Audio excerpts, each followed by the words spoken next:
На канале Абхазского телевидения информационный выпуск Амшикшара. Здравствуйте.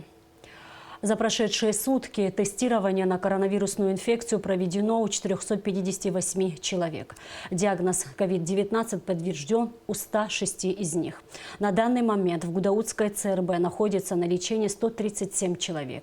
У 118 из них диагноз COVID подтвержден. В тяжелом состоянии 26 человек, 40 пациентов средней степени тяжести. Общее число выявленных заболевших коронавирусом в Абхазии на сегодняшний день составляет 4058 человек. 36 летальных случаев. Выздоровели 2071, включая лечившихся амбулаторно. Оперативный штаб по защите населения от коронавирусной инфекции призывает граждан Абхазии соблюдать все необходимые меры предосторожности, чтобы избежать заражения. Первые 3 пациента, выписанные утром в среду из российского военного госпиталя, расположенного на территории пансионата Айтар в Сухуми. В течение дня выписали еще 4. С уже бывшими пациентами мобильного госпиталя пообщалась Эсма Голанце. С 20 октября российский военный госпиталь принимает пациентов с коронавирусной инфекцией. В среду с утра 3 из них возвращаются домой, к родным. Лада Харитонова работала санитаркой в Гудаутской ЦРБ, где и была инфицирована коронавирусом. Самостоятельное лечение на дому только ухудшило ее состояние, поэтому Ладу доставили в мобильный госпиталь. Меня привезли сюда, я не узнавала людей. Мне казалось, что у меня и зрение, и голова кружится, я не понимаю, вялая. Мне так было нехорошо, кроме пить я ничего не могла. Я думала, что я в таком состоянии очень долго пробуду. Вы знаете, на вторые сутки они меня реанимировали. Они круглые сутки в этих формах, они постоянно наготове, у них постоянно вся аппаратура на руках. Если кто-то задыхается, они тут же подходят, проверяют человека досконально, и кислород, и сатурацию, и температуру, и давление. Вы знаете, когда над тобой стоят 2-3 человека, и каждый под контролем, а их 50 человек, это такая уверенность, вы понимаете? И вот эта забота, чтобы правильное питание, вовремя принять лекарства, чтобы отдыхали, чтобы чисто был порядок. Вы знаете, это дорогого стоит. Замиру Берзения в госпиталь направил лечащий врач. И сегодня она с благодарностью отзывается о медиках, оказавших ей помощь в трудную минуту. Здесь очень хорошее внимание нам делают. Прям передать слов нету. Каждые 10 минут они возле нас стояли, врачи. Хочу еще отблагодарить наше руководство. Огромнейшее им спасибо, что они насчет питания, насчет всего большое внимание они дали Абхазии. Скажите, какие у вас планы сегодня? Вы выздоровели, такой первый день. Ой, внуков увидеть, своих внуков, семью первым долгом. И отдых. Буду стараться отдыхать побольше. Военные медики принимают пациентов в круглосуточном режиме. В среднем за сутки в госпиталь поступает от 3 до 6 среднетяжелых и тяжелых больных. Сначала они попадают в приемное отделение, расположенное в одной из медицинских палаток. Затем, после осмотра, их распределяют либо в инфекционное, либо в госпитальное отделение. Выписывают пациентов после 2-кратных отрицательных анализов на коронавирусную инфекцию. После повторного анализа ПЦР, который показал 2 отрицательных результата, и практически 100% улучшение на снимках флюорографии органов грудной клетки, было принято решение о их выписке. Госпитальное отделение готовится на выписку 4 пациентов сегодня. К концу недели выписка уже будет в плановом порядке. Начнем выписывать. На данный момент в инфекционном отделении госпиталя находится 26 пациентов, а всего в госпитале уже после выписки 7 продолжат лечение 50 больных коронавирусной инфекцией. Эсма Голанзе, Тимур Гугохи, Абхазское телевидение. В Тхорчалском районе до недавнего времени не было ни одного случая заболевания коронавирусной инфекцией. И сейчас санитарно-эпидемиологическая ситуация в районе одна из лучших в республике. Как известно, идет капитальный ремонт Тхорчалской ЦРБ. Но врачи все же нашли возможность принимать и тестировать пациентов на месте. О том, как в городе-герое организованы прием и лечение больных COVID-19, расскажет Гугут Саварданя. До 1 сентября в Ткварчалском районе не было ни одного случая заражения COVID-19, но, к сожалению, со временем ситуация изменилась. Почти за 2 месяца коронавирусной инфекцией здесь заболели более 150 жителей. В Гудаутский ковид-центр были направлены 20 человек. В мобильный госпиталь в Айтар 2 пациента средней степени тяжести. Выздоровело 47 человек. Как известно, сейчас здесь идет строительство больницы. На это время медперсонал Ткварчалской ЦРБ перешел вот в это небольшое здание. Мы планируем в течение 10 дней открыть стационар в строящемся здании в поликлинике на 15 коек. Руководство страны нам помогает в приобретении коек, инвентаря, оборудования. Минздрав нам выделил медикаменты для пациентов, антибактериальные препараты, противовирусные препараты, антикоагулянты. У нас все это есть, и мы готовимся к открытию стационара на 15 коек. Минздравом также были выделены экспресс-тесты на антитела. По получению, второго теста отрицательного мы проводим пациентам, экспресс-тест на антитела.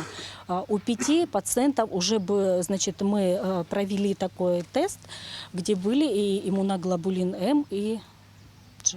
Анализы на ПЦР здесь можно сдать с 10 до 2 часов дня. После завершения забора все биоматериалы отправляют в республиканскую лабораторию СЭС.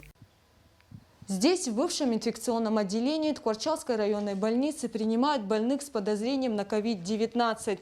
Всего в день тестирования на коронавирусную инфекцию проходит около 35 человек. Всего в районе на сегодняшний день 82 заболевших COVID-19. Сейчас мы записываем наш амбулаторный журнал тех больных, которые сегодня приняли в ковидном комнате.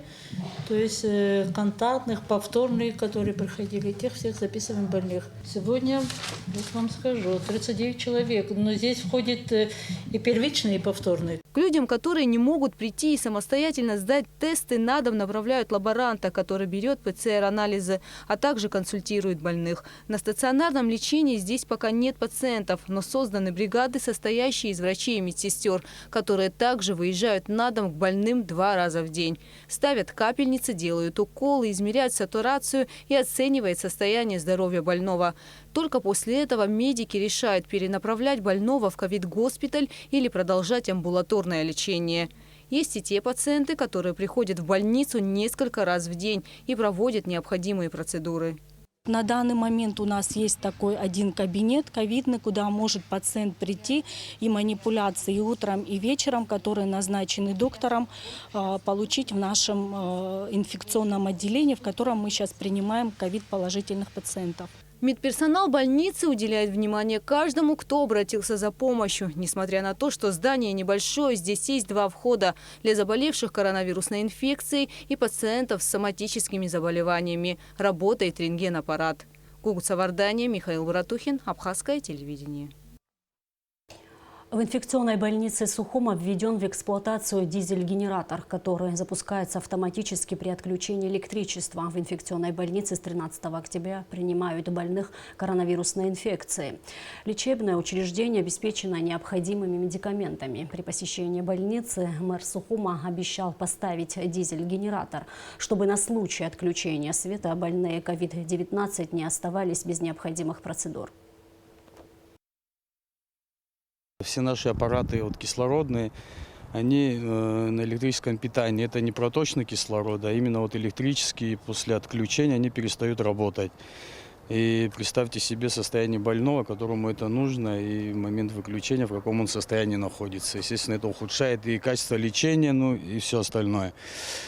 Были у нас такие случаи несколько раз, выключали на какое-то время. Естественно, в этот момент наши больные ухудшались до включения, потому что, соответственно, перестает работать, перестает подача кислорода. Помимо этого еще лабораторное оборудование, оно же все тоже практически, многие анализаторы электрические, и работа тоже останавливается. Помимо этого, освещение, отопление, кондиционирование и все остальное. Безусловно, облегчает, безусловно, тем более на носу у нас холодная погода, зима, осень поздняя, тем более, наверное, чаще будут выключать свет, и тут, как говорится, как раз очень-очень было необходимо, и слава богу, благодаря главе города, заму, они буквально в течение нескольких дней нам организовали это все. По просьбе сотрудников главного врача инфекционной больницы и по указанию главы администрации в течение нескольких дней был приобретен дизель-генератор и установлен. Сегодня он был введен в эксплуатацию. Значит, дизель-генератор рассчитан для обеспечения всей инфекционной больницы при полной загрузке. Его мощность составляет 80 киловатт. Это сполна, значит, потребностям инфекционной больницы хватает. Бесперебойная работа этого дизель-генератора 24 часа, то есть целый день он может обеспечивать бесперебойным электричеством нашу инфекционную больницу. При отключении электричества дизель-генератор в течение 15 секунд электричество подает в здание инфекционной больницы. Помимо этого, еще в ближайшее время главой администрации даны указания по решению других технических задач для более благоприятной работы инфекционной больницы. В Гудаутском ковид-центре сохраняется непростая ситуация. Количество пациентов растет. Вместе с этим увеличивается нагрузка на медиков, которые круглосуточно борются за жизнь и здоровье больных коронавирусной инфекцией. Врач-онколог Анри Кайтан сейчас находится на дежурстве в госпитале. С ним по телефону побеседовала генеральный директор АГТРК Ирина Агарба. Смотрите интервью в рубрике «Амшукшара Яцу» после выпуска новостей. А сейчас небольшой отрывок из него. Конечно, компьютерная томография нам очень полезна, она более информативна, чем рентгенологическое исследование, но это отсутствие компьютерной томографии для нас не критично, потому что рентгенологические исследования для нас тоже достаточно информативны. Компьютерная томография чем отличается от рентгенологического исследования? Там очень точный подсчет идет процента поражения легких. Подсчет процента поражения легких на состояние не всегда влияет, понимаете? То есть бывает у некоторых пациентов при поражении 50-60% площади легких состояние может быть очень личное, удовлетворительное. А у некоторых при 20% они попадают в реанимацию. То есть такие цифры производят впечатление на людей, начинается паника. Это все имеет значение только в совокупности с состоянием, в совокупности с параметрами дыхания, в совокупности с кислородным насыщением крови. Поэтому компьютерная томография нужна не для амбулаторных пациентов. Компьютерная томография нужна нам здесь, в ковидном госпитале. В Сухуми простились с государственным и общественным деятелем республики, заслуженным лесоводом Абхазии, кавалером ордена Махзепша второй степени Пачем Барцец. Пач Харитонович еще в начале 70-х годов прошлого века пришел в Абхазский обком комсомола инструктором. В его ведении были вопросы сельского хозяйства. В разные годы занимал должности первого секретаря Очимчирского района, райкома партии и первого секретаря Ткорчалского горкома партии. До начала Отечественной войны народа Абхазии был министром лесного хозяйства. После войны работал советником, а затем заведующим сельхозсектором Кабинета министров. В 2004 году вновь вернулся к своей профессии и работал инженером госуправления лесного хозяйства. Пач Барцец был одним из лидеров Коммунистической партии Абхазии. Провожаем последний путь Барцец Пач Харитоновича, за плечами которого большая комсомольская, партийная и хозяйственная работа. Пач Харитонович всегда заботился о своих сотрудниках, знал дни рождения каждого из нас и всегда уделял всем внимание. Пач Харитонович имеет правительственные награды, 2 ордена «Знак почета», медаль за доблестный труд, почетную грамоту Президиума Верховного Совета Абхазской ССР, является кавалером ордена Махзепша второй степени. В 2015 году ему также было присвоено почетное звание «Заслуженный лесовод Республики Абхазия». Светлая память о Паче Харитоновиче навсегда останется в сердцах тех, кто его знал.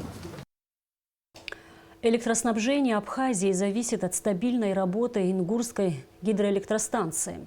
Сама плотина находится на территории Грузии в Джварском районе. Во вторник водохранилище посетили генеральный директор РУП «Черноморэнерго» Михаил Логуа, главный инженер Тимур Кация и технические работники и предприятия. Вместе с ними плотину посетили и наши корреспонденты. Репортаж Даура Инапшпа. Джварское водохранилище входит в единый комплекс Ингурской гидроэлектростанции. Генеральный директор республиканского унитарного предприятия «Черноморэнерго» Михаил Логуа совершил рабочую поездку на плотину для изучения состояния гидроузлов. Его сопровождали абхазские энергетики и ответственные сотрудники гидроэлектростанции, которая находится на территории Абхазии в Галском районе. На встрече со специалистами Михаил Логуа обсуждал вопросы перетока электроэнергии в Абхазию на время зимнего периода, а также на время проведения реабилитационных работ на плотине и в самой гидроэлектростанции. Недавно, как вам известно, был визит рабочей группы в Российскую Федерацию, в город Москву. Сегодня ситуация на водохранилище, уровень воды низкий. В лучшем случае с 1 декабря нам придется воспользоваться перетоком. В связи с этим сегодня были проговорены и проработаны технические вопросы при его наличии этого перетока. И хотелось бы сказать, что сегодня уже есть какие-то очертания того, как пройти эту зиму с наименьшими издержками.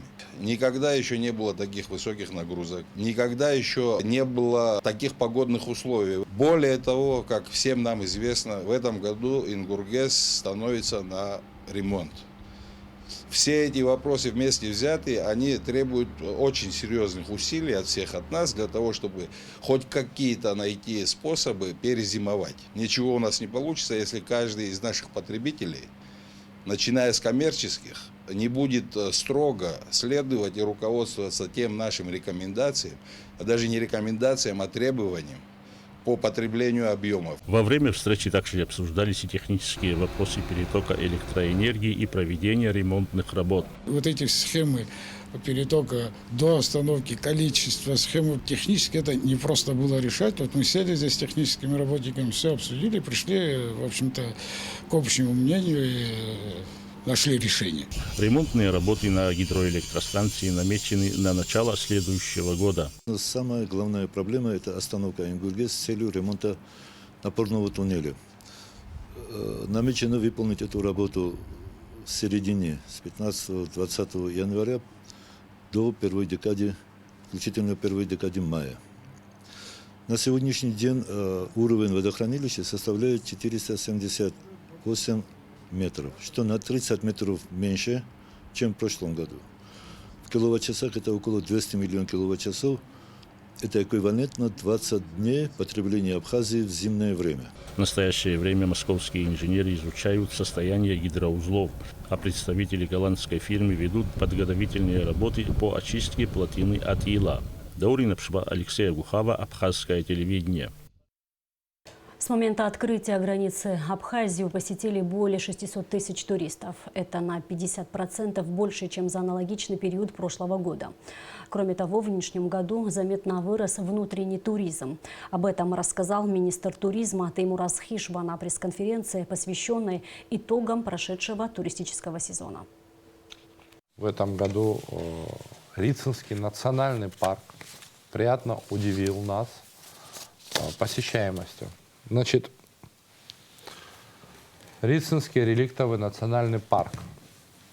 В 2020 году его посетило 283 598 человек. В прошлый сезон, то есть в 2019 году, Рицинский реликтовый национальный парк посетило 175 657 человек.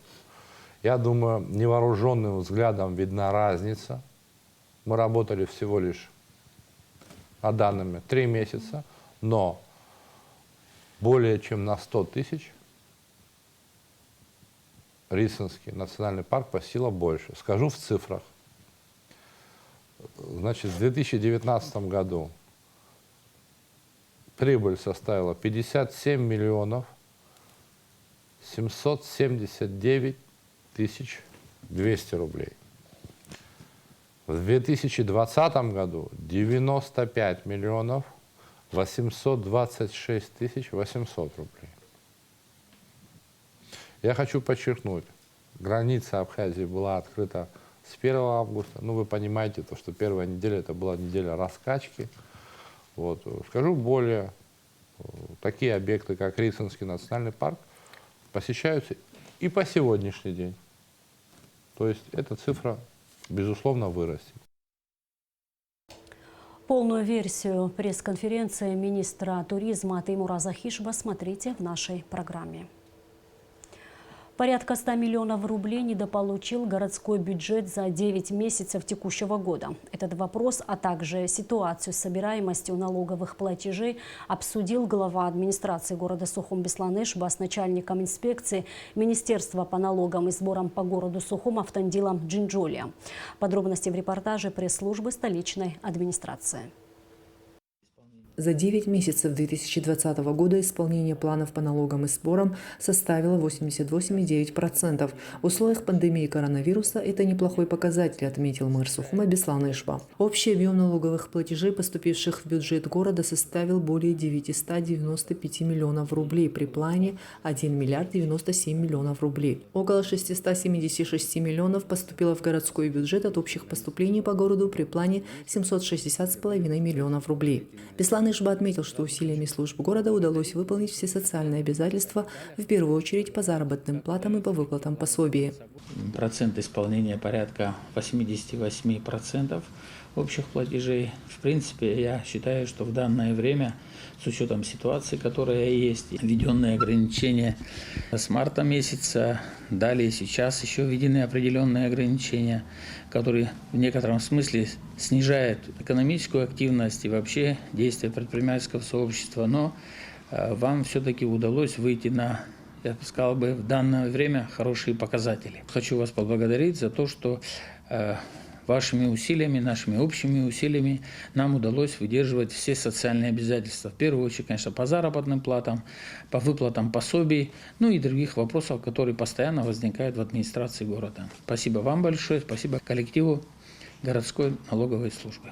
Начальник налоговой службы города Автандил Джинджоли поблагодарил мэра за оценку работы и проинформировал о прогнозах на конец года. Сложный период для выполнения плановых показателей. Он считает, что при сложившейся ситуации хорошим показателем будет выполнение плана на 92-93%. Спасибо за оценку нашей работы. Это общий, как говорится, и администрация города, и Министерство по налогам и сборам. С учетом того, что граница была открыта в августе месяце, в сентябре наблюдается положительная динамика. Соответственно, при плане 130 миллионов поступления на 99% были выполнены. По октябрю при плане 189 миллионов рублей у нас поступление на сегодняшний день 209 миллионов. Это сложилось в результате того, что и налог на прибыль, который по итогам 9 месяцев он поступает в октябре месяце. Спрогнозируем, в декабре месяце будет спад, я думаю. Потому что и меры ограничительного характера, которые приняты были уже, как говорится, в этом месяце, и сама экономическая ситуация, я думаю, если мы выйдем на плановые показатели, где в порядка 92-93%, то, думаю, это будет хороший показатель. Мэр вручил благодарственное письмо коллективу инспекции Министерства по налогам и сборам по городу Сухум за реализацию поставленных задач и достигнутые показатели пополнения столичного бюджета в условиях пандемии коронавируса. Ваша слаженная работа с предпринимателями как раз-таки говорит о том, что делается все возможное. Да? И хотел тут же, пользуясь случаем, поблагодарить, и можете передать, я сам много общаюсь с предпринимательским сообществом, вот, знаю, как у вас налажены отношения, хочу их тоже поблагодарить, это тех, кто в это сложное время и вовремя платит налоговые платежи и все остальные обязательства несет. Пользуясь случаем, и я хотел бы передать благодарность вашему коллективу, в вашем лице за успешное исполнение итогов 9 месяцев. Передайте огромное спасибо от имени администрации за плодотворную работу. Надеюсь, что и дальше у нас сложатся такие хорошие рабочие отношения. Спасибо. От души поздравляю. Спасибо, Беслан Федорович, за оценку нашего труда. Это на самом деле. Автандил Джинджоли заверил мэра, что сделают все возможное, чтобы социальные обязательства перед горожанами были выполнены. Сделаем со своей стороны все возможное, чтобы те социальные обязательства, которые есть у города, чтобы они были выполнены. Удачи, успехов. Спасибо, и того, спасибо. Главной задачей инспекции по городу Сухум является работа по ликвидации образовавшихся недоимок по налоговым платежам в бюджет. Мадина Абганба, Давид Авицба, пресс-служба администрации города Сухум. Сухумский водоканал сообщает, что 29 октября в связи с проведением ремонтных работ с полуночи до 20 часов вечера по всему городу будет прекращена подача питьевой воды. И в конце выпуска прогноз погоды. По сообщению гидрометцентра, в четверг в Абхазии ожидается переменная облачность без осадков. Температура воздуха ночью плюс 9-14, днем плюс 21-26, температура морской воды плюс 20 градусов.